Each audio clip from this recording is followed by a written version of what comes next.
Macbeth, Act 3, Scene 1. Macbeth's Palace at Forres.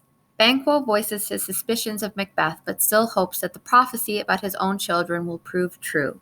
Macbeth, as king, enters to request Banquo's presence at a state banquet. Banquo explains that he will be away during the day with his son, Fleance, but that they will return in time for the banquet. Alone, Macbeth expresses his fear of Banquo because of the witch's promise that Banquo's sons will be king. He persuades 2 murderers to kill Banquo and his son before the banquet. All thou hast it now, king, Cawdor, Glamis, all as the weird women promised. And I fear thou play'st most foully for it. Yet it was said it should not stand in thy posterity, but that myself should be the root and father of many kings. If there come truth from them, as upon thee, Macbeth, their speeches shine, why, by the verities on thee made good, may they not be my oracles as well, and set me up in hope? But hush, no more. Here's our chief guest. If he had been forgotten, it had been as a gap in our great feast, and all thing unbecoming. Tonight we hold a solemn supper, sir, and I'll request your presence. Let your highness command upon me, to the which my duties are with a most indissoluble tie forever knit. Ride you this afternoon. Aye, my good lord. We should have else desired your good advice, which still hath been both grave and prosperous in this day's council, but we'll take tomorrow. Is't far you ride? As far, my lord, as will fill up the time twixt this and supper. Go not my horse the better, I must become a borrower of the night for a dark hour twain. Fail not our feast. My lord, I will not. We hear our bloody cousins are bestowed in England and in Ireland, not confessing their cruel parricide, filling their hearers with strange invention. But of that tomorrow, when therewithal we shall have cause of state craving us jointly, hie you to horse, adieu, till you return at night.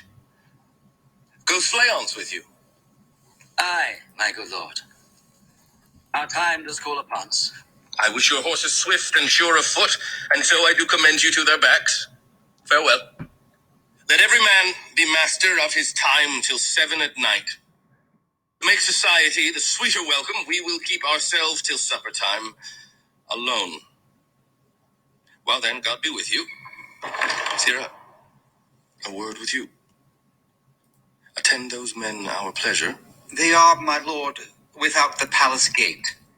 Bring them before us.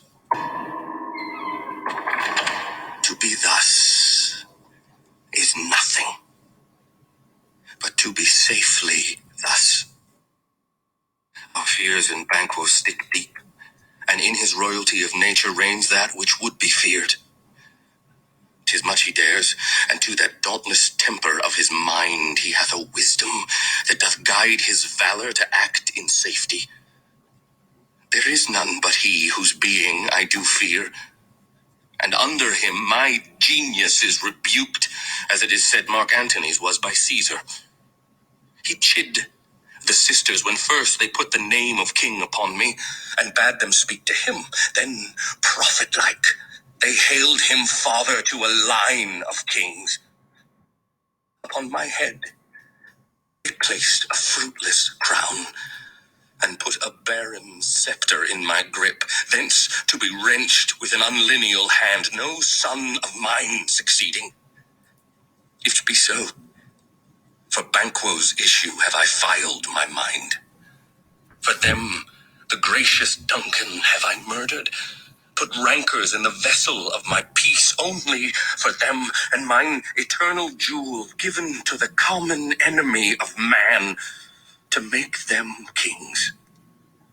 The seeds of Banquo, kings. Rather than so, come fate into the list, and champion me to the utterance. Who's there? I'll go to the door and stay there till we call. Was it not yesterday we spoke together? It was, so please your highness. Well then. Now, have you considered of my speeches? Know that it was he, in the times past, which held you so under fortune, which you thought had been our innocent self. This I made good to you in our last conference, passed in probation with you, how you were borne in hand, how crossed the instruments who wrought with them, and all things else that might to half a soul and to a notion craze say, thus did Banquo. You made it known to us. I did so, and went further, which is now our point of second meeting. Do you find your patience so predominant in your nature that you can let this go? Are you so gospelled to pray for this good man and for his issue, whose heavy hand hath bowed you to the grave and beggared yours forever? We are men, my liege. Aye. In the catalogue you go for men, as hounds and greyhounds, mongrels, spaniels, curs, shuffs, water rugs, and demi-wolves are clept all by the name of dogs. The valued file distinguishes the swift, the slow, the subtle, the housekeeper, the hunter, every one according to the gift which bounteous nature hath in him closed, whereby he does receive particular addition from the bill that writes them all alike, and so of men.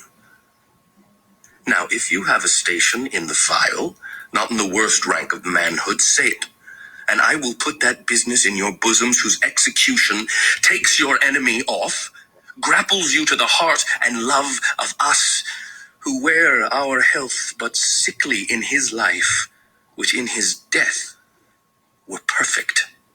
I am one, my liege, whom the vile blows and buffets of the world have so incensed that I am reckless what I do to spite the world. And I another, so weary with disasters, tugged with fortune, that I would set my life on any chance to mend it or be rid on't. Both of you know Banquo was your enemy. True. True, my lord, so is he mine. And in such bloody distance that every minute of his being thrusts against my nearest of life. And though I could, with barefaced power, sweep him from my sight, and bid my will avouch it, yet I must not, for certain friends that are both his and mine, whose loves I may not drop, but wail his fall, who I myself struck down. And thence it is that I to your assistance do make love, masking the business from the common eye for sundry weighty reasons. We shall, my lord, perform what you command us. Though our lives... Your spirits shine through you. In this hour, at most, I will advise you where to plant yourselves, acquaint you with the perfect spy of the time, the moment on't, for it must be done tonight, and something from the palace. Always thought that I require a clearness. And with him, to leave no rubs nor botches in the work, Fleance, his son that keeps him company, whose absence is no less material to me than is his father's, must embrace the fate of that dark hour. Resolve yourselves apart. I'll come to you anon. We are resolved, my lord. I'll call upon you straight. Abide within. It is concluded.